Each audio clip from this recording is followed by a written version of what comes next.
Hello दोस्तों, केम छो? तो स्वागत है मारा नवा व्लॉग में। तो अत्यारे हूँ फ्रेश थई गयो छूँ अने हवे आज बुधवार है तो हूँ दर बुधवारे गणपति बापाना मंदिरे जाऊँ छूँ। तो अत्यारे हूँ मंदिरे जईने आऊँ अने पछी नास्तो करी अने पछी लाइब्रेरी जवा निकळुं। अने आजे सवारे रनिंग करवा नथी गयो केम के थोड़ुं पगमां सीक पेन थतुं हतुं एटले पछी रहेवा दीधुं। एटले एक दिवस रेस्ट लई अने पछी काले पाछुं चालू करे बराबर। एटले पगमां दुखतुं होय तो एक दिवस रेस्ट लई लेवानो एटले पगमां दुखतुं जे ओछुं थई जाय एटले पछी बीजा दिवसे रिकवर थई जाय एटले आराम मळे पगने बराबर। तो अत्यारे फटाफट मंदिरे जईने आऊं पछी नास्तो करे अने पछी लाइब्रेरी जवा निकळुं। दोस्तों फाइनली हूँ निकली गयो छुं लाइब्रेरी जवा अने आजे जईने कल्चर वांचवानुं छे। तो फटाफट हूँ लाइब्रेरी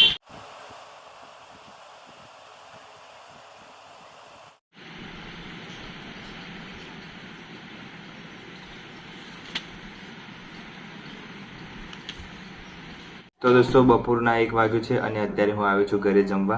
तो घरे जमीने अने थोड़ुं दाढ़ी बाड़ी काढवानी छे तो थोड़ुं काढी अने पछी पाछुं लाइब्रेरी वांचवा जईश। तो थोड़ुं टाइम जशे पण वांधो नहीं, थोड़ुं सरखुं लागे वधी गया छे थोड़ुं दाढ़ी अने वाळ। तो थोड़ुं सरखुं सेट करावी दो अने पछी लाइब्रेरी जवुं बराबर। त्यां जमीने थोड़ी वार रेस्ट लઉં अने पछी जईश। तो दोस्तों साँजना वाग्या छे 5 अने हवे हूँ जाऊँ छुं पाछो लाइब्रेरी।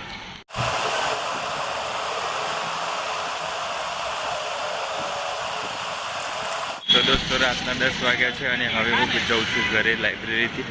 अने तो दोस्तों फाइनली हूँ फ्रेश थईने बेसी गयो छुं अने आजे लाइब्रेरी में 10 वाग्या सुधी रीडिंग कर्युं। एटले हवे घरे आवीने फ्रेश थयो खाधुं एटलामां ज 11 वागी गया अने हवे थोड़ुं आंसर राइटिंग प्रेक्टिस करवानी छे पण ए काले करीश केम के अत्यारे थोड़ो टाइम वधारे थई गयो छे एटले फटाफट सूई जवानुं छे केम के सवारे 4 वागे रनिंग करवा जवानुं छे।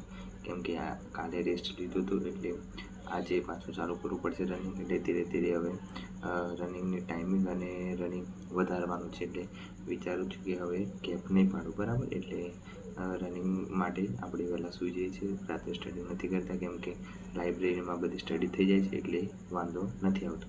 केम के रात्रे रात सुधी लाइब्रेरी चालू होय छे पण हूँ 10-11 वाग्या सुधी रहूं छुं एटले पछी जमવાનો टाइम अनुकूल ना आवे એટલા માટે વહેલા આવી જાઉં છું।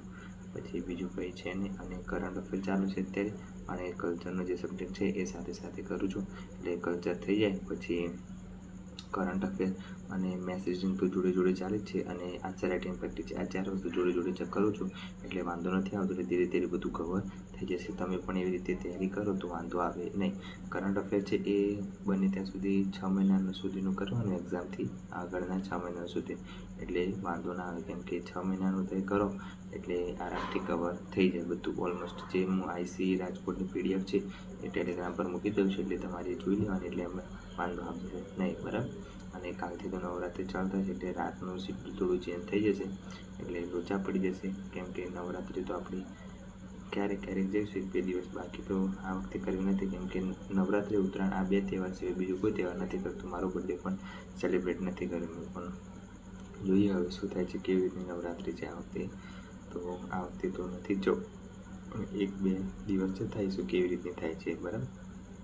તો આજ માટે આટલું જ હતું અને વ્લોગમાં નવા હોય તો સબસ્ક્રાઈબ કરી દેજો અને ટેલિગ્રામ જોઈન ના કરો તો જોઈન કરી દેજો કેમ કે હવે એમાં બધી અપડેટ આપતો રહું છું એટલે।